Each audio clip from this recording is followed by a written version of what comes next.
৭০ বছরের জমি জবরদখলের অভিযোগ উঠল বর্ধমান পৌরসভা ১৫ নম্বর ওয়ার্ডের কাউন্সিলরের বিরুদ্ধে। পৌরসভা ১৫ নম্বর ওয়ার্ডের দারোগা মাঠের একটি অংশ দখল করার অভিযোগে বর্ধমান পৌরসভাকে লিখিত আকারে জানান শেখ সামিউল হক নামে এক ব্যক্তি। যদিও ১৫ নম্বর ওয়ার্ডের কাউন্সিলর নিমাই মজুমদার বলেন, এই অভিযোগ সম্পূর্ণ মিথ্যা অভিযোগ। যেই দারোগা মাঠের কথা বলেছেন উনি সেই দারোগা মাঠ ৭৫-৮০ বছরের মাঠ। এই মাঠে আমাদের বাবা দাদার আমল থেকে খেলাধুলা হয়ে আসছে ও ওই জায়গায় কোনো কাগজপত্র নেই এবং এই মাঠে প্রতিদিন রাত হলেই অসামাজিক কার্যকলাপ হতো। তাই আমরা ওই মাঠকে পরিষ্কার পরিচ্ছন্ন করে বাচ্চাদের জন্য শিশু উদ্যান করছি, জানালেন বর্ধমান পৌরসভার ১৫ নম্বর ওয়ার্ডের পৌরপিতা নিমাই মজুমদার। পূর্ব বর্ধমান থেকে ইমতিয়াজ হোসেনের রিপোর্ট, সারাদিন খবর। কি অভিযোগ? এটা হচ্ছে দারোয়া মাঠ। এটা আমাদের পৈতৃক সম্পত্তি। রাজা আমাদের ডোনেট করে গেছে উলফত খানকে। আমি উলফত খানের বংশজাতি। আমরা এখানে কাউন্সিলরের কাছে এসে আমরা দাবি জানিয়েছি। আমাদের কাছে সিএস, আরএস আর এলআর তিনটেই আছে। উনি আমার কথা শুনেননি। ওরা বলছেন কি যে ছোটবেলা থেকে আমরা মাঠ দেখে এসেছি, ওটা মাটি থাকবে, তো মাঠের তো একটা পেপার হবে। আমাদেরকে না জানিয়ে জায়গা এখন দখল করে এখন জায়গা বানাচ্ছে, এখানে কনস্ট্রাকশন করছে। আমি 144 করেছি, আমি আইনে যাব। কারা করছে এটা? মন্টু মজুমদার, ওনার নেতৃত্বে কাজটা হচ্ছে। Ward councillor? ওয়ার্ড কাউন্সিলর উনি, নিমাই মজুমদার, ওনার ভালো নাম। বলেছি, ওনাকে অভিযোগ জানিয়েছি। কি বলছেন উনি? ওনারা বলছেন কি যে এখানে আমরা ছোটবেলা থেকে দারোগা মাঠ দেখে এসেছি। এরা মাঠ দেখে এসেছি, মাঠটা তো কোনো পেপার হবে, তো আমাদের পেপার পত্র কোনো দেখছে না। জায়গা আমাদেরকে না জানিয়ে এখানে কনস্ট্রাকশন করতে। আমাদের এখানে 16 কাটা জায়গা আছে। আমার কাছে সিএস, এলআর আর আরএস তিনটেই আমার আছে। আমাদের পক্ষে সবারই নাই। আপনি কাকে অভিযোগ করেছেন? কাকে করেছেন? আমি অভিযোগ করেছি বর্ধমান চেয়ারম্যানকে, ডিএম ম্যাডামকে, এসপি সাহেবকে, আর নবন্যা ওয়েস্ট বেঙ্গল সরকারের পোর্টালেও আমি ইমেল করে দিয়েছি। সবাইকে আমি জানিয়েছি। আমি আইনে এতে যাব। 163 এখন আমি ওটাও করেছি, যেটা আগে 144 ছিল। এবার পুলিশ স্টেশনেও জানানো হয়েছে সব। আমি আইনের উপরে বিশ্বাস রেখে আমি আইনের পথেই আমি হাঁটব। কিন্তু ওয়ার্ড কাউন্সিলর বলছে আপনি আসেননি, ওনার সঙ্গে দেখাই হয়নি বলছে। আমি নিজে এসেছি, নিজে দেখা করেছি ওনাদের পার্টি অফিসে। এবার উনি যদি ঝুটলিয়ে দেন এই কথাটা, তাহলে তার তো প্রমাণ নাই। আমি তো ছবি তুলে রাখিনি, আমি নিজেই গেছি। এখন চাপে এসে এই কথাটা মিথ্যাবাদী উনি বলছেন কি যে আমি আসিনি। আমি এসেছিলাম, আমার সাথে কথাই বলিনি, আমাকে উড়িয়ে দিল একদম ফুটবলের মতন। না না, এখানে কিছু হবে না। কাউন্সিলর একটু পয়সা খেয়েছে নাকি? সেটা আমি বলতে পারবো না দাদা। এইভাবে আপনার জায়গা দখল করে আছে কেন? দীর্ঘদিন ধরে খালি পেয়েছে, দীর্ঘদিন ধরে খালি জায়গা পেয়েছে। খালি জায়গা পেলে মানুষের তো মন ফিরে যায়। আর আমাদের এমনিতেই এর পাশে 401 নম্বর সাকারি পুকুর আমাদের ওয়েস্ট বেঙ্গল সরকার আমাদের কাছ থেকে জায়গাটা অ্যাকোয়ার করেছে। তার আমার কাছে ওয়েস্ট বেঙ্গল সরকারের আমার কাছে নোটিশ আছে, আমাকে চেক আছে। আমাদেরকে অ্যাকোয়ার করে আমাদেরকে পয়সাও দিয়েছে 89 আর 91-এ। পাশে আমরা ডোনেটও করেছি 401 নম্বর সাকারি পুকুরে। তারও আমার কাছে ডকুমেন্ট সবই আছে।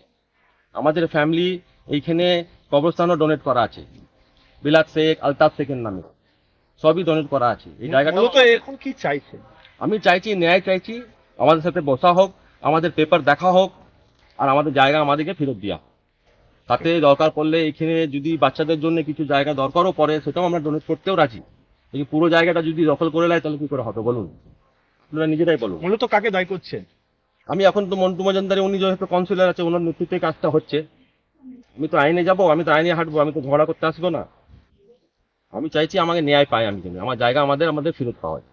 আমাদের যারা শরিকান আছে, যারা মালিক আছে, তারা সব বয়স হয়ে গেছে। আর ওর মধ্যে আমার একটা মা মালিক আছে। তাই জন্যই আমি এখানে এসেছি অভিযোগ জানাতে। আপনার নাম কি? আমার নাম শেখ শমিমুল হক। উনি একে বিধায়ককে বলেছে জানিয়েছেন? না, বিধায়ককে এখনো জানানো হয়নি। চেয়ারম্যান বর্ধমান পৌরসভা? হ্যাঁ, আমি পৌরসভাতে আমি চিঠি দিয়ে এসেছি, রিসিভিং কপি আমার কাছে আছে।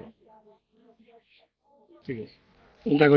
শেখ সামিউল হক নামে এক ব্যক্তি অভিযোগ করছে যে দারোগা মাঠ রয়েছে তাকে আপনি নাকি জবরদখল করে রেখেছেন। তার দীর্ঘদিনের জায়গা তৎকালীন যে রাজা ছিল তার দিকে আছে।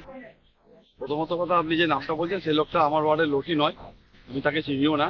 আপনার ওয়ার্ডে নরনি? আর দারোগা মাঠ যেটা, দারোগা মাঠ তো এটা আমাদের বাবা আমলে, বাবারা দাদুরা খেয়েছে। প্রায় 75-80 বছরের পুরোনো মাঠ। এখানে খেলাধুলা হয়, এখনো পর্যন্ত খেলাধুলা হচ্ছে।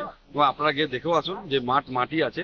এবং মাঠের যে একটা অংশ, যে অংশে আপনার কি বলে ওরা বাগান টাগান ছিল এবং রাত্রে অসামাজিক কিছু কাজ হতো, ছেলেরা মদ টদ খেত, সাপ পোকামাকড় ছিল। পাশাপাশি লোকরা বললো যে ওই জায়গাটা যদি একটু পরিষ্কার করে কিছু করা হয়, সেই জায়গাটা ওইখানকার লোকাল ক্লাব থেকে ওইখানটা পরিষ্কার পরিচ্ছন্ন করে বাচ্চাদের একটা শিশু উদ্যানের মতো করা হচ্ছে। কিন্তু উনি তো অভিযোগ করছে নাকি জবরদখল করে আপনি ওখানে হচ্ছে কনস্ট্রাকশন। ওইটা মিথ্যা অভিযোগ, কারণ এটা আজকে ধরুন 75-80 বছরের পুরনো একটা মাঠ, খেলার মাঠ, এবং সেই মাঠের সর্বসাধারণের ব্যবহারযোগ্য মাঠ, সেটা রেকর্ডও আছে এবং আপনারা রেকর্ড দেখতেও পারেন, আপনারা এলাকায় গিয়ে ঘুরে আসতে পারেন। যদি সে মিথ্যে কথা বলে সিএসআর সব রেকর্ড আছে। আর সেটা উনি তাহলে এতদিন আসেননি কেন? উনি তো এতদিন এসে যোগাযোগ করতে পারতেন, বা ওই মাঠটা ওনাদের মাঠ এসে বলতে পারতেন। উনি এতদিন আসেননি, হট করে উনি এখন চলে এলেন, এসে বলছেন আমাদের মাঠ। বলছি আপনার কাছে বহুবার গেছিল। না, মিথ্যে কথা বলছেন উনি। আমার কাছে কিছুদিন আগে একদিনই এসেছিলেন, আমাদের একজন সরকারি প্রতিনিধির মাধ্যমে আমার কাছে এসেছিলেন। তো এরকম জায়গার ব্যাপারে যখনই আমি শুনলাম, বললো আমার একটা জায়গা ডিসপুট আছে, যখন আমি শুনেছি দারোগা মাঠ, তখন আমি পিছিয়ে গেছি। কারণ মাঠ এটা সর্বসাধারণের মাঠ, এখানে বাচ্চারা খেলে। তিনি বলছেন আমি এলাকার মানুষের জন্য 4 কাঠা জায়গা দেবো। কি করে দেবো? কি দেবো? ওই জায়গাটা তো সর্বসাধারণের জন্য, উনি কি করে দাবি করতে পারেন? রেকর্ডে আছে সর্বসাধারণের জন্য। আপনারা দেখুন রেকর্ডগুলো, রেকর্ড দেখলে আপনারা বুঝতে পারবেন। না, কেউ যদি বলে আপনারা কাগজগুলো চান, তার কাছে দেখুন, সর্বসাধারণের জন্য ব্যবহার্য রেকর্ড। আপনার কি মতামত যে সেটা মিথ্যা? পুরোটাই মিথ্যে কথা। কারণ এটা খেলার মাঠ, এই খেলার মাঠটা আজকে দীর্ঘ 80 বছর ধরে আমার দাদু বা আমার বাবারা খেলে এসছেন, তার বয়স্ক লোকেরা এলাকায় খেলেছে। আপনারা এলাকায় গিয়ে তদন্ত করে দেখুন, তাহলে বুঝতে পারবেন যে পুরোটাই মিথ্যে। উনি বলছেন 50 বছর ধরে একটা মাঠ পড়ে থাকলে সেটা কি মানে দখলদারি করা যায়? 50 বছর না 80 বছর উপর। আমি তো 3 বছরের কাউন্সিলর এসেছি, আমার আগে বহুজন এসছে। তাই এরকম ভাবে মাঠটা কিন্তু মাঠই রয়ে গেছে। উনি যেটা বলছেন মিথ্যে অভিযোগ করছে, আপনারা যান। এবং যেটা বললাম আপনাদের, ওইটাই একটা ছোট্ট অংশ।